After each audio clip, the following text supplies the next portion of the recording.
My name is Jack Holt, and I am chairman of Holt Construction. Holt Construction is one of the country's leading builders, and we're especially recognized for our work in the aviation sector, with a large portfolio in the Northeast as well as across the country. I'm very proud of our team and how we integrate small businesses into our projects. We have been working at Newark and Liberty International Airport for over 30 years, and our offices at the airport are always open to you. Holt is very committed to diversity and including small and local businesses, especially MWBEs, local businesses, and veteran-owned businesses in our projects. Our work also supports local residents to help them build a career in construction. As many of you already know, this year we have launched the new program, Building Newark Airport Together. That features special sessions every Friday from noon to 1 p.m. These sessions provide you with an important information about contract and career opportunities and will open the gate to building your business and your career with us.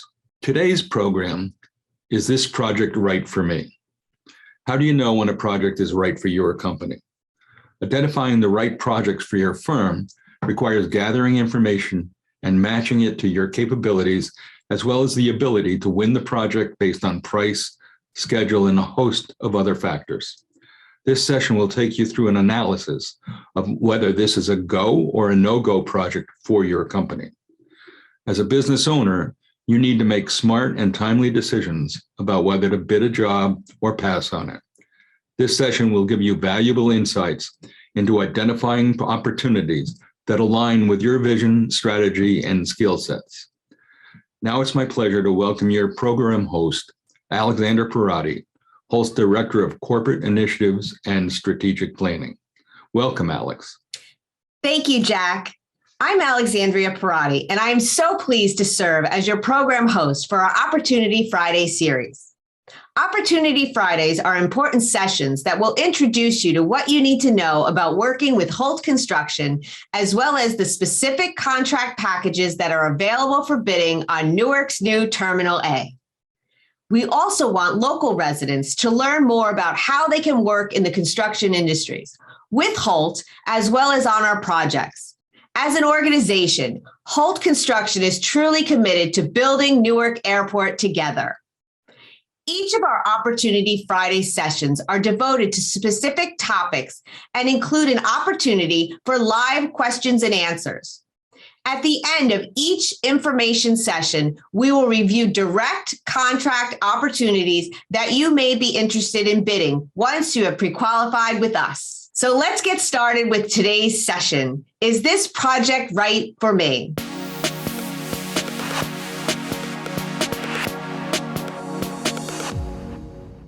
Good afternoon, and welcome to today's Opportunity Friday session. Is this project right for me? How do you know when a project is right for your company? Identifying the right projects for your firm requires gathering information and matching it to your capabilities, as well as the ability to win the project based on price, schedule, and a whole host of other factors. This session will take you through an analysis of whether this go or no-go project is right for your company. As a business owner, you need to make smart and timely decisions about whether to bid on a job or pass on it. This session will give you valuable insight into identifying opportunities that align with your vision, strategies, and skill set. Now, let me have our panel self-introduce. Renee, would you start for us, please? Fine, thanks, Alex. My name is Renee Sachs. I'm president of Sachs Communications, and I serve as a consultant in the construction industry, helping small businesses understand exactly what we're going to talk about today. Is a project right for you? Great. Joe, could you introduce yourself? How are you doing? I'm Joe Martinez, Director of Pre-Construction Services for Holt Construction. And now our panel will go through a quick presentation. Renee, would you like to begin? Yes, that's great. And I'm going to call on Joe to assist me. So let's go through several short slides and take you through some of the areas and questions that should concern you as you determine whether or not you're going to bid on a job. So today, what we're going to learn is the project right for you? How do you evaluate your own company? How to consider bidding unknowns? And then how to use a short evaluation tool, which I call a go or no-go project. So our first slide takes us through a look at your company. What do you have to consider? Your reputation, your experience, your specific comparable experience, your team, your key differentiators, your financial capability, your bonding line and insurance, your safety record. A lot of information. What does that mean? We're going to get to that in a minute. And then you have to look outside. Who are your competitors? What does the client know about your firm? Do you have a relationship with the client or the client's team, or is it cold? Who are the other decision makers, other influences that could impact your chances? And do you have a business development plan that aligns with the proposed project? Or is this just a project that you're wishing about? And so now I'd like to ask Joe to help me also. Joe, we're going to go through the evaluation tool, which will have several different questions: project questions, client questions, staffing questions, and financial questions. And I'm going to start now with some project questions. So Joe, can you just like jump in whenever you feel like it? Absolutely. Absolutely. And add some insights for our audience to better understand. So some of the questions about a project is the project funded and likely to move forward? Joe, do you bid on projects that aren't fully funded? We do as a construction manager, yes. We do have clients that do request us to provide an initial budget. They then take that budget and go to upper management for financing. So a lot of times we do trying to enhance that budget so that, you know, it's a one and done. They really don't have an opportunity to come back for money. Okay. As you know, some of your larger corporations, once they fund a project, they don't want to hear that there's, you know, that there were cost overruns. So we try and bake a lot of that stuff in. That's a little different though for the subcontractors who may be online today listening to this. So do you advise them to go to look at projects that may not be fully funded? Because as a CM, you might be developing the budget. Correct. I would definitely say to help the CM or the client with whatever budgeting would be required. So yeah, I would have to say I would try and bid on work that was not fully funded. It could be funded a month from now, it could be funded 3 months from now, and it could be funded 6 months from now. Okay. It is part of what we do, and it's you know, you just want to get into the client's ear. So you're basically saying this is a good doorway into getting to know the client. So some of the other questions that we have on the project questions, I'll go through them very quickly. You have to ask yourself if you have these questions as a subcontractor or even as a small GC or a consultant. Do you have the required capabilities and experience to win this project? If you don't, you have to think twice about whether you should bid this project, because Joe, do you select subcontractors or consultants who don't have the comparable experience? Well, you know, when we do put bids out there, we try to provide as much information as possible. One of the things we do is we will estimate a dollar value. If it's not something that is within the parameters of you doing a job like this in the past, we would suggest that you don't bid it. If it falls within your range, absolutely. There's a tremendous amount of risk. There's a tremendous amount of money that will have to be outflowed from your company. So yeah, if it's not within your parameters, I would suggest that you don't bid the job. Right. So some of the other questions we have, which I'm going to go through very quickly, is will this project match what you actually can do? Will the project be profitable? Is the project scope, schedule, and budget realistic for you? Do you have time to prepare a high quality proposal, bid, or presentation? And consider the other factors that would hurt or help your chances to win this project.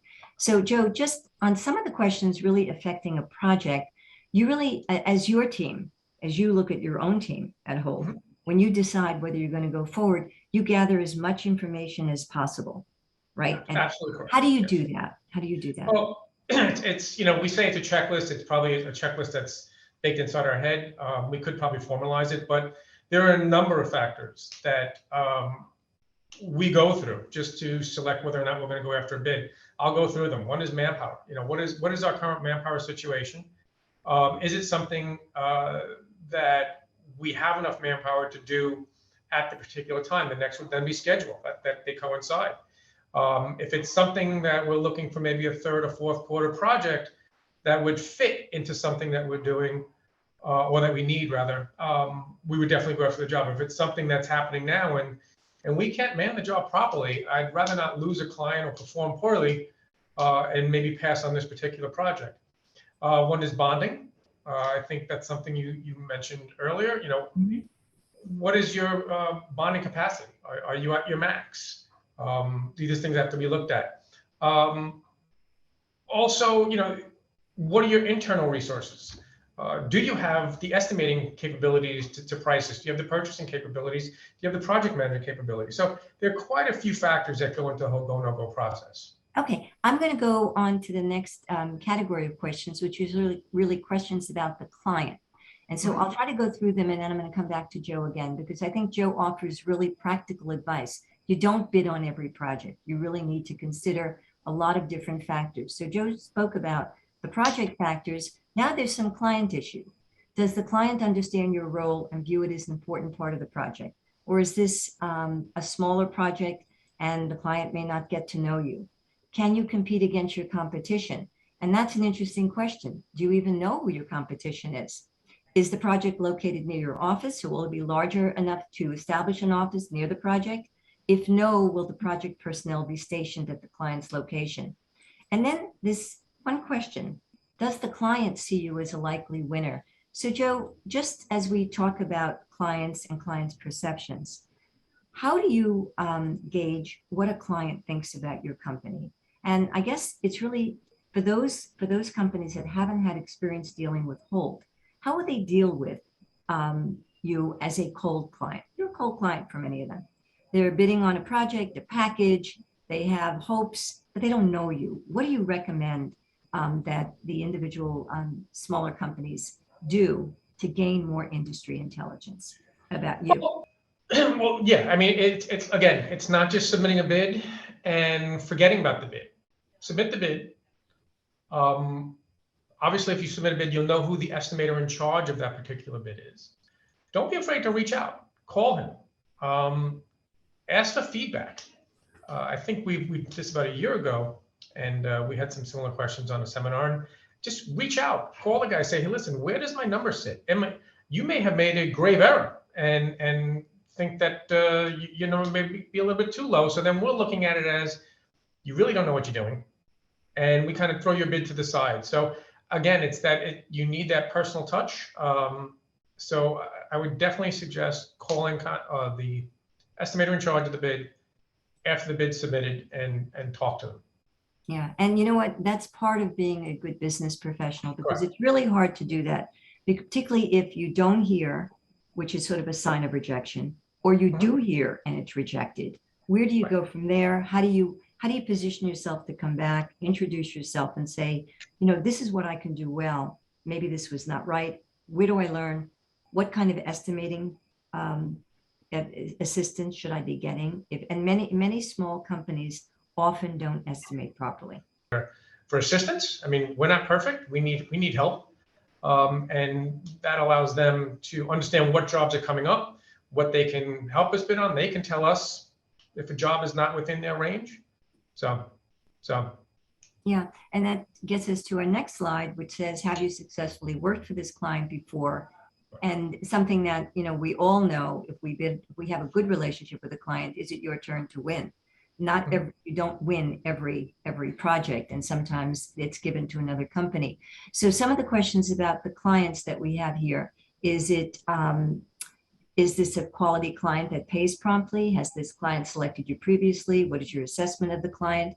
I'm going to go through the questions, Joe, and then I want to go back to the quality of the client. Have you researched the project's relationship network? Have you met with the client staff? Joe, you mentioned it's important for them to call and try to get a meeting with you, so that you've had a chance to meet them, and you get a better assessment. They can assess you, and you can also assess them as to whether or not you'll work well together. And then, of course, if you have previous knowledge about the selection criteria, that's often a very important part of beginning a relationship with a client. So many contractors will bid on a project and they bid on it cold, as we said before. They don't take the time to meet with you. They bid on a lot of contracts. And so they have a lot of bids going out. They spend a lot of time and money, and they may not necessarily end up with the right result. There's always that lucky bid. It's cold and you win it because you've got a low price. Your price may not be right. It may be too low, which is a whole other discussion, another seminar that we can have on when you price too low. But it's really hard to win a project. So in warming up to Holt, as a very specific example, what are the specific steps? Do they call Just you? a little bit of work each year, grow, expand your business, expand what you do. If you're a tile company that just does ceramic tile, and next year you want to break into maybe some stone or heavy stone and marble and terrazzo, do it organically. Do not just go and start taking $1 million, $2 million, $3 million terrazzo projects and hope to succeed. I'll be very honest, not going to happen. Yeah. Just on that note, how does Holt view teaming? So for example, if there are two smaller subcontractors who can come together, and there's also the issue of risk and a whole element of how do you form a team, which is, again, another topic. But do you ever put two small subcontractors together to allow for increased capacity? Because it's a lot of coordination. You end up with two companies, not one. Yes. If we do see the teaming, we see it at the bidding stage. You brought up a very good point earlier with the labor shortage right now. You are finding that there are contractors that want to stay small.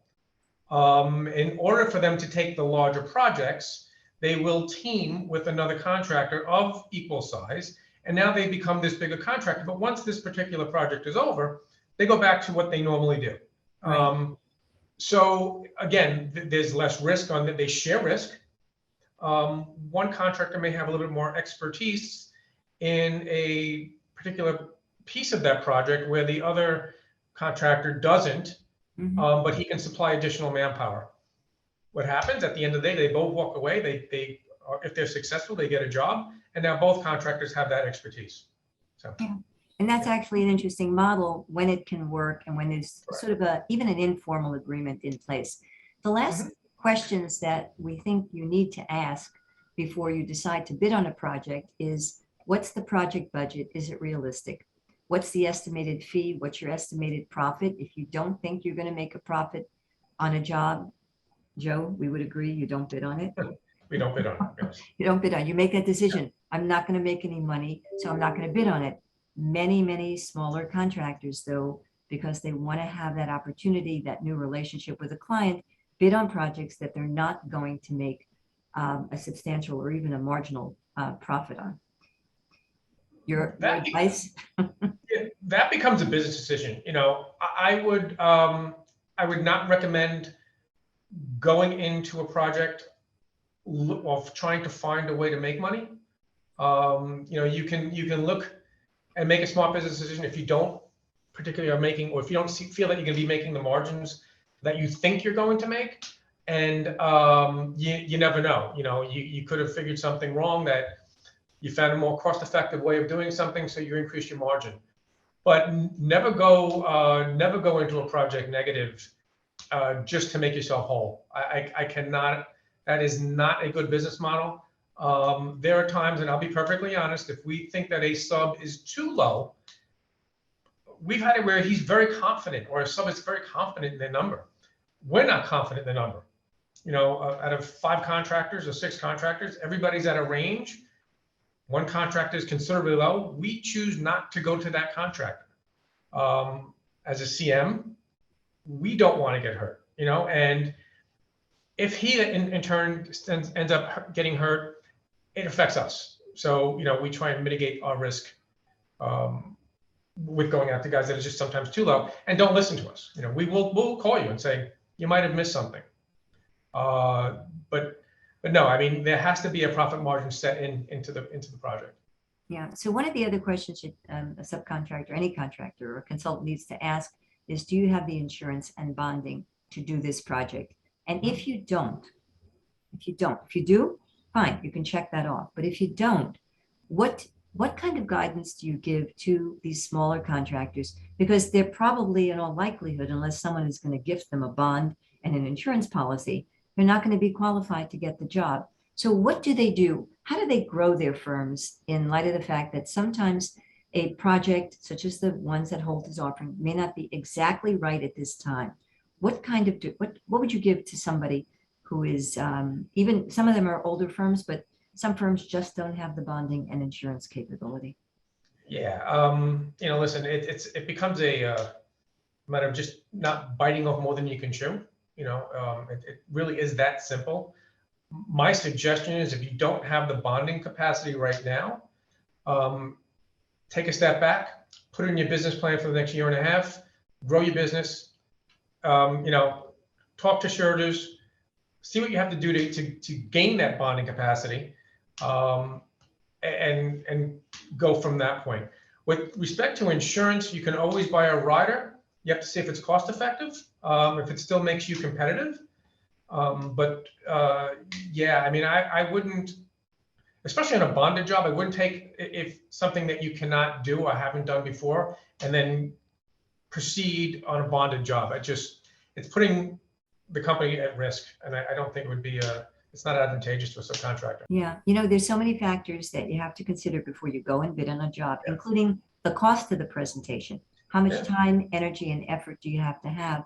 But some of the other factors that you really need to consider that you've addressed also as we went through these questions is, do you have the requirements to do this job at this time? If you don't, there's all the more reason to take a look at some of the programs and information that you can access to help you grow your company in the construction industry. It's a great industry, high net rewards in terms of successful projects, but there's a lot of risk that requires a lot of money, insurance, bonding, talent development, training, safety. It's one of the reasons, Alex, that you have this whole program. Not every job is right for every contractor, but you have to find the one that is right, and you have to find a way in to the client to introduce yourself to them, which I think is the main point. Get to know the client, get to know what's required for this project, understand that you have the requirements to do the project, and then proceed to bid. But don't waste your time bidding. Many small companies, I do a lot of training, and many of the small companies that come to the table say, well, this is $1 million award, I'm going after it. And you think you're right for it, you think you're perfect for it, but you don't have the comparable experience, you may not have the insurance, and you can't compete against others. So there's so many factors that go into a business decision. So with that, Alex, I think we're finished going through this slide presentation. Thank you, Renee. And before we get to the Q&A, let's go through the live opportunities for Newark's new Terminal A.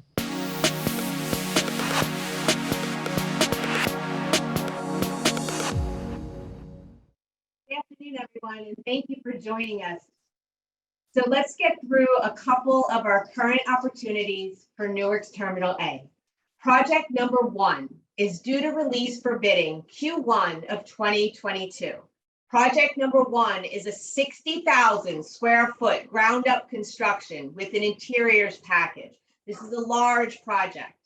Within this scope of work are the following trades: scaffolding, cleaning, fence construction, site work, civil, site prep, utility service work, driven piles and foundation, concrete foundations and structure, masonry for the exterior, roofing, structural steel and deck, miscellaneous metals, millwork packages, high-end millwork packages, roof guardrails, wall panels and louvers, curtain wall systems, doors, exterior and interior, elevators and escalators and stair towers, floodgates, fire curtains, windows and skylights, drywall, ceiling systems, custom ceiling systems, tile and stone, flooring and base, terrazzo flooring, painting of walls and ceilings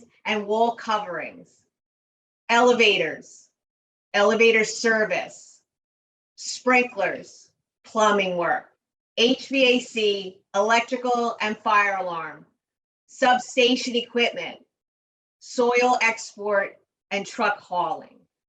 That project again is due to release the end of Q1 of 2022. Project number 2, estimated release will be also Q1 of 2022, but I want to alert everyone that the early works packages for some mechanical trades are now on the street. So if you want to be part of this larger project, which is going to be released in a couple months, you need to bid the early work so you get your name on our list. This project is a 35,000 square foot club and a terminal fit out, supports spaces for an airline. Within this project are the following scopes of work: demolition of existing conditions, concrete, metals, thermal and moisture protection, doors and windows, drywall, tile and stone, custom ceiling systems, flooring, which includes carpet, VCT, and base, painting, high-end millwork packages, casework, specialties, storefront branding and signage packages, conveying equipment, fire suppression, plumbing, HVAC, electric, and safety and security.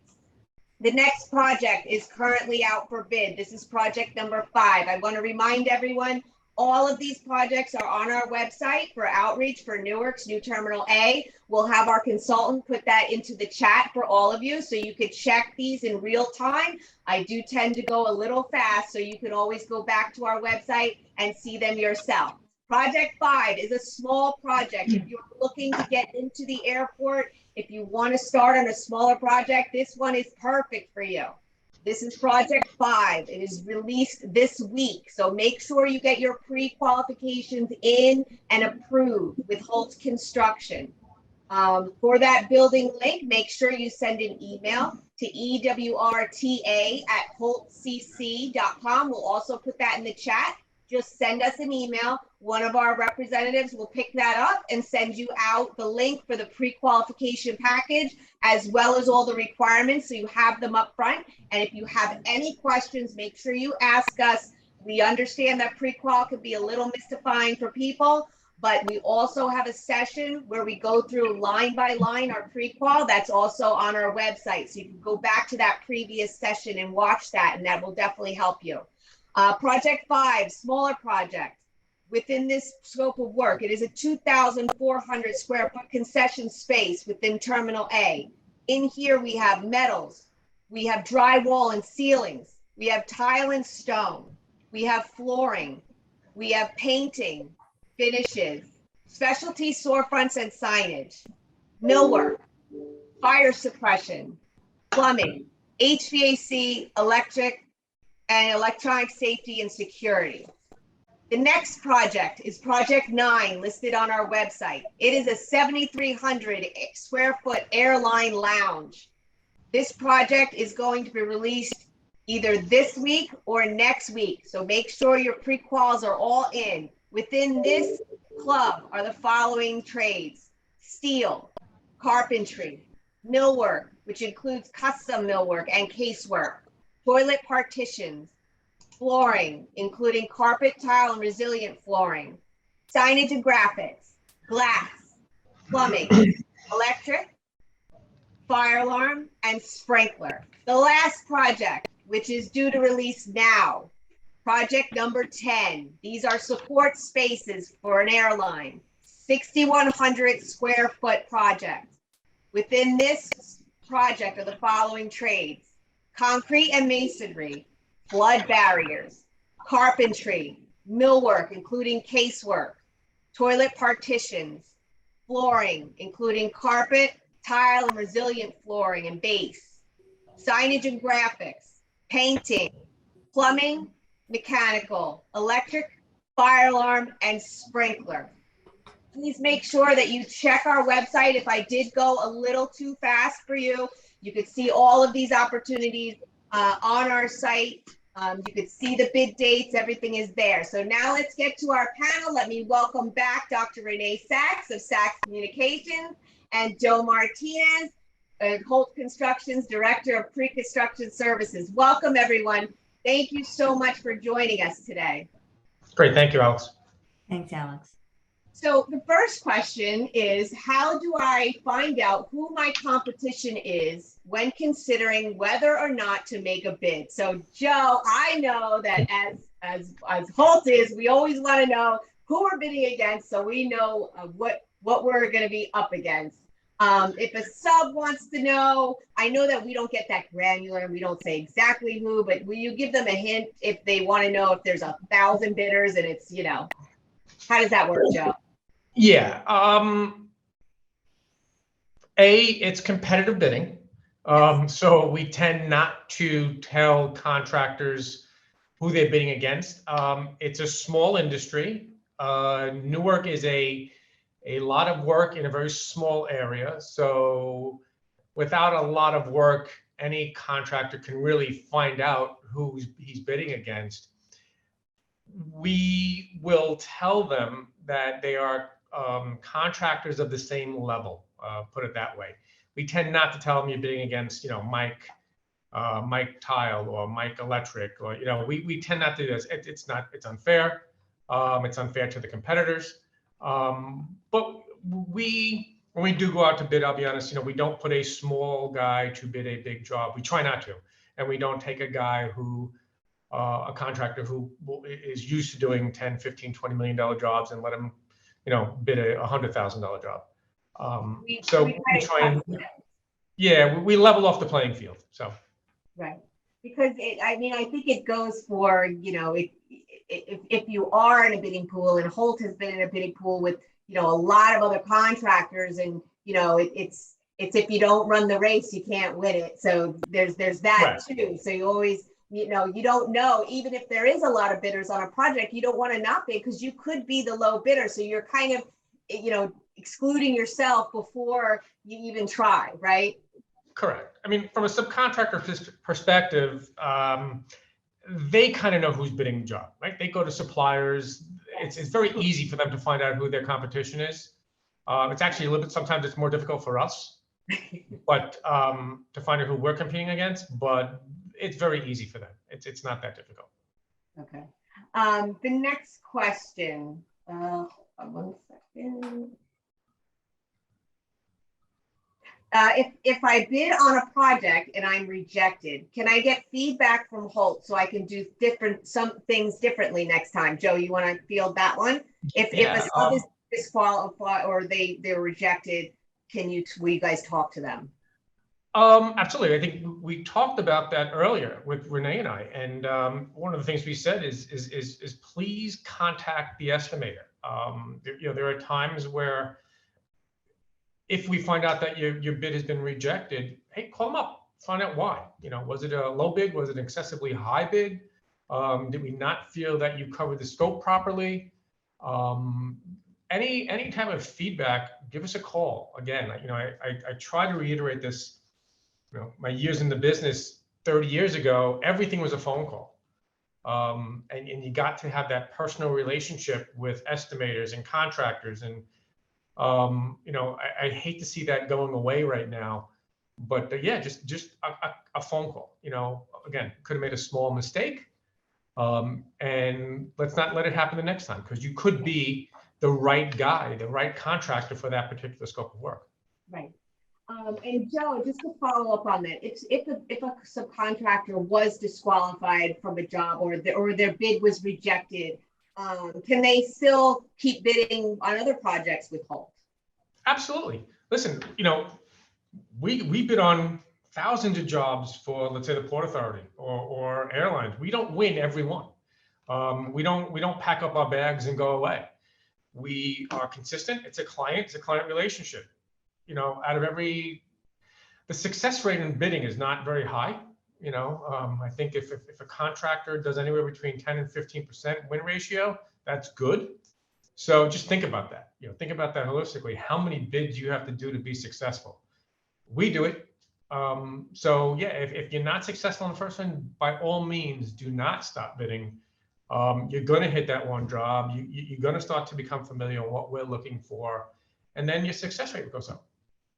Right, because they could be talking to our estimators, and our estimator would give them insight as to, you know, what they were looking for, or some nuances of the project, and then they use that knowledge for the next project that they bid, and it just enhances them even more.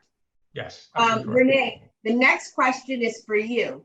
How do you feel about taking small jobs? Is that a strategy that a subcontractor should pursue in building a relationship on a larger project? What are your suggestions for that? Because I know you said that in the beginning.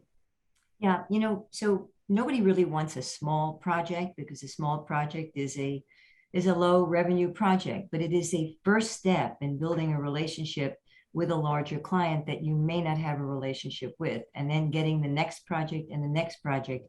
There's a great story about an assignment of a small project of putting doorknobs at a large university, and it was 20 doorknobs, and one contractor said, it's too small for me. But then the contractor that did say, okay, I'll do it, is now the door installer for one of the largest universities in the country, because they started smaller, they took the job, they built the relationship. And what too many small contractors sometimes say is, you know, that's too small a job. But it really could be, not that you have to make a lot of money, but you can't have that door opener with a client to build a relationship and grow your ability. And I know that has worked for many, many small companies who are now large companies today. Right, and I want, so everybody sees, and they see that as part of our bidding for Holt.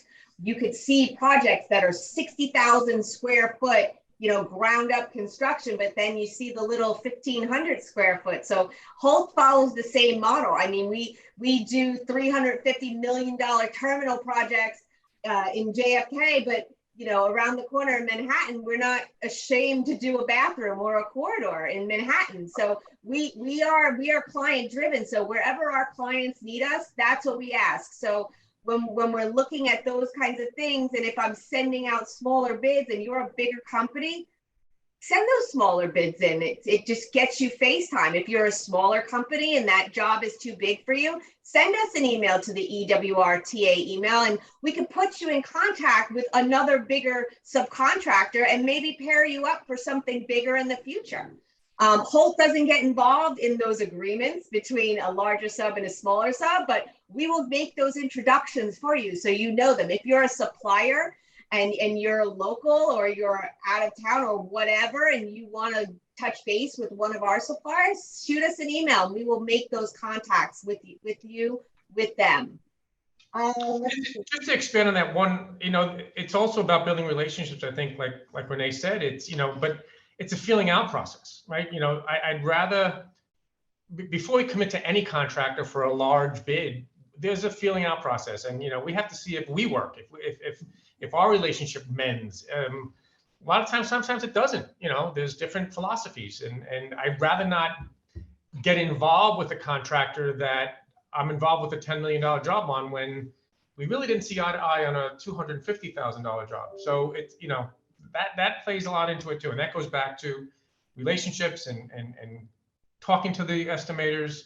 So it's just not. It takes some time. Great.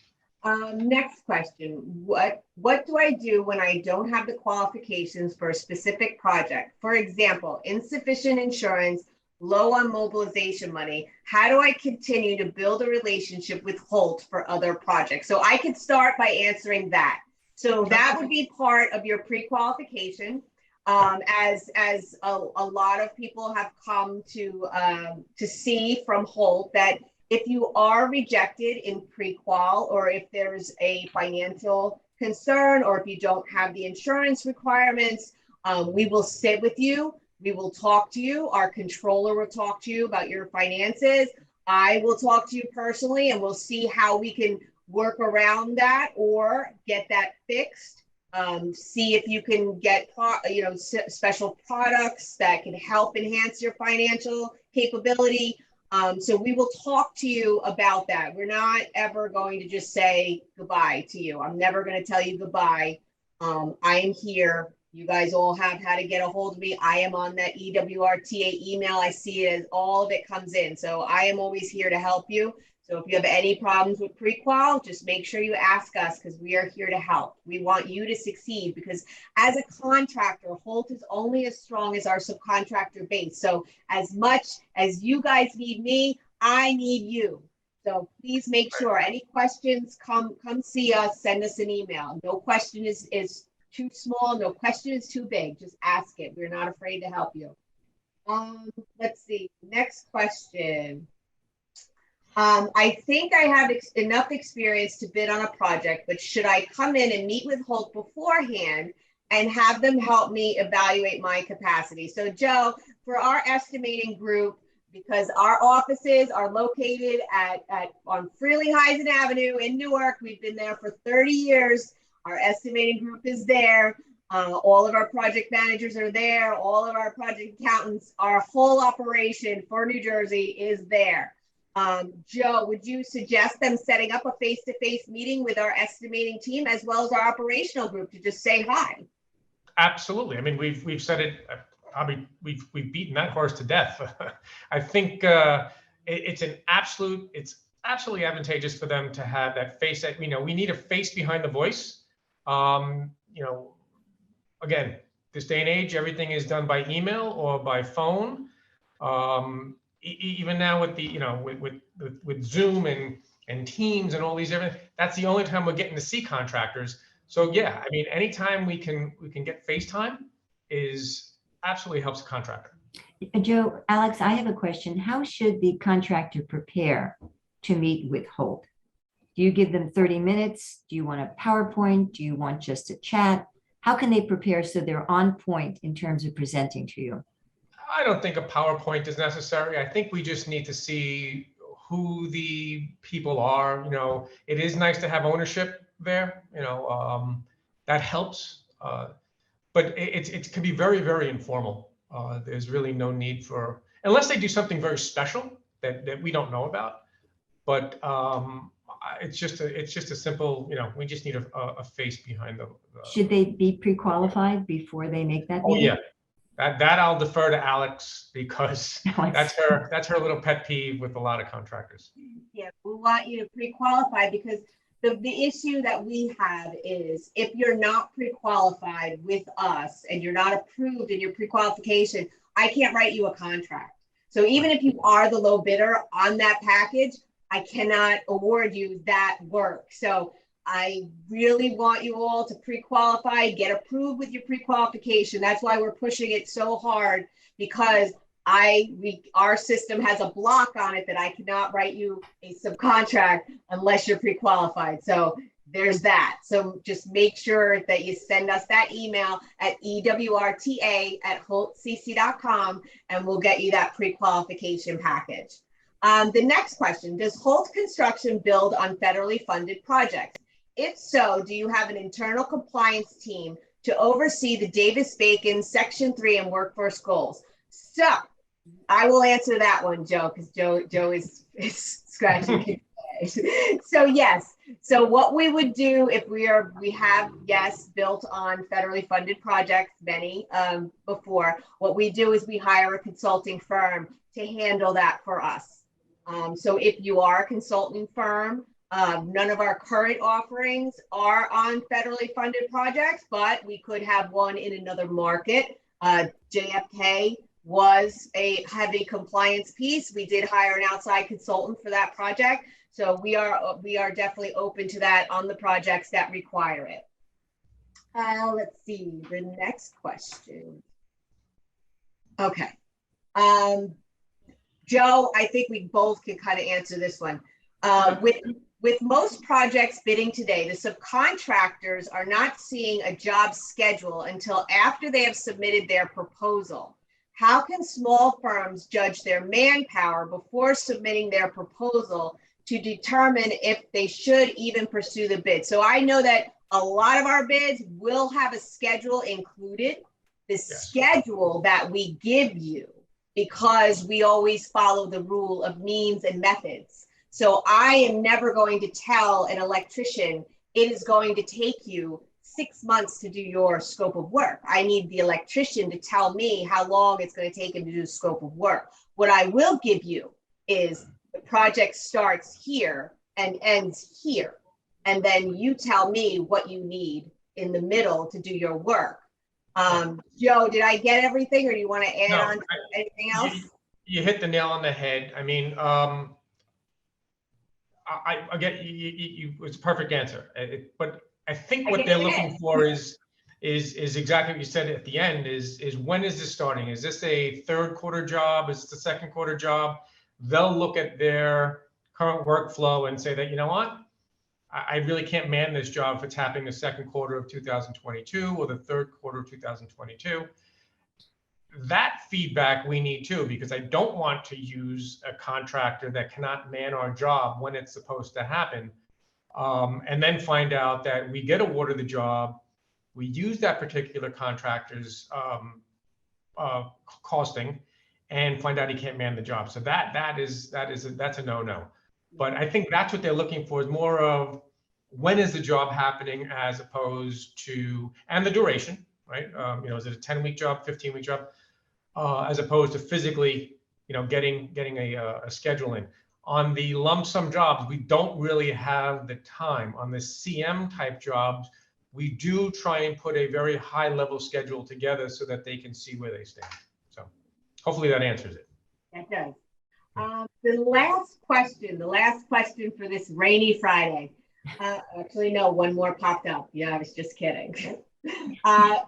Next question. You mentioned potential bonding requirements. Does Holt use programs such as SubGuard insurance in lieu of subcontractors providing a bond? So yes, so I'll start and then Joe will finish, because Joe is very versed in SubGuard. So these projects, some of them, actually all of them, none of them require a bond right now. If they did require a bond, when you receive the bid package, it will tell you if it requires a bond. Joe, do you want to go through SubGuard? I know that's something that we. Yes. I love SubGuard. It's an insurance policy on the job, somewhat similar to bonding. The beauty about SubGuard is that it's expedient, it's fast. We can get in and mobilize an alternate route to fixing a situation. I don't want to say throwing a contractor off, but we can expedite that very, very quickly with SubGuard insurance. That bonding takes some time. So yes, we do have both programs. We are bondable, we can bond, and we do SubGuard right now. It's actually becoming an active program within the Holt organization. Yes. Well, but as part of our bid package, we'll let them know. Yes. Okay. Now a lot of people just entered a lot of questions now. You thought you were off the hook. The next question, we are an MBE, DBE, SBS electrical distributor. Does bonding apply to a distributor, supply only, or is it only for the contractor? So I will answer that depending on the client's requirements. If you are on a $100 million high-end club and you are providing me the lighting package, and that lighting package is $500,000, we could ask you to provide a bond just to ensure that we're safe, because that is a little iffy. And electrical supplier, if you personally can send me an email to the EWRTA, I would like to speak with you about some opportunities with our other electrical contractors. So please make sure you send me an email and say hi, so that I can see how Holt can work with you. Question 13 is, where will opportunities be posted? So all of the current opportunities are listed on our website.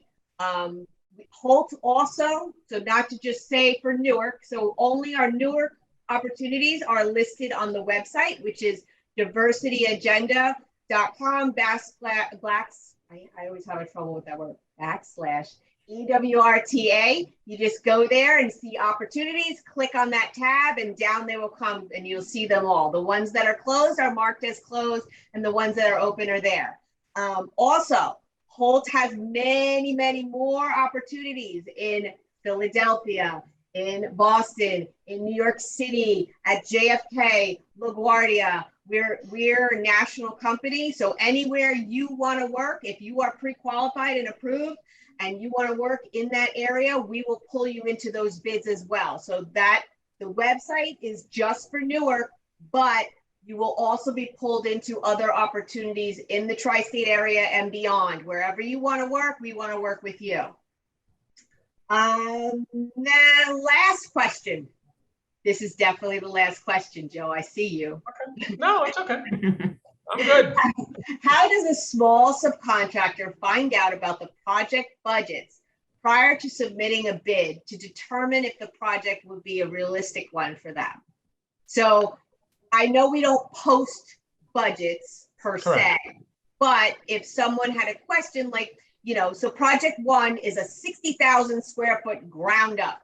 If I'm a plumber and I really don't want to do a $5 million plumbing parcel, would they, is the estimating department open to saying, hey, this might be a little big? What do they do? Yeah, and actually you can help me with this.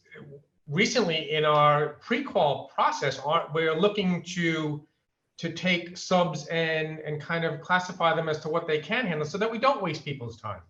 I think we can give you a parameter. Like you said, if you're a smaller contractor, I would go after the smaller jobs. I think you mentioned a couple of jobs, 2,500 feet. Obviously, that's going to be a little bit of a smaller job. You then mentioned, I think, project number one, which is a 60,000 square foot ground up space. If you're a small guy, I guarantee you that there's really not much work for a smaller type contractor. That's probably going to go to somebody who's slightly larger. Insurances are the right insurances, bonding capacity is the right bonding capacity, and I've kind of done a core and shell type job. If it's something you've never done, I wouldn't really go for it. But feel free to say, hey, listen, guys, I like doing $300,000 $300,000 jobs and less. Is this something for me? We'll let you know. I don't want to waste a contractor's time. It's just not fair. And we try to be fair with everybody. We just don't throw bids out there and let people bid on them and then find out that it wasn't something that was really in their wheelhouse. Right. And we also have, coming up in the spring, we have opportunities for our smaller subcontractors to meet with our larger subcontractors. So make sure you check our website so you can see those sessions in the spring. Those are going to be a lot of introductions for smaller companies to the larger ones. I want to thank our panel. Thank you, Renee, and thank you, Joe. This was great. We had a lot of questions at the end. Please join us again, everyone, for next Friday's session, which is going to be a deep dive into the recently released bid packages. We have all of our we have our estimating team, we have our purchasing department, and we have our operational department. They're all there to go through the 5 opportunities that I read off today in detail. They will also be live to answer your questions. So make sure you join us next Friday at 12 o'clock again. Have a great weekend and stay out of the rain. Thank you, everyone.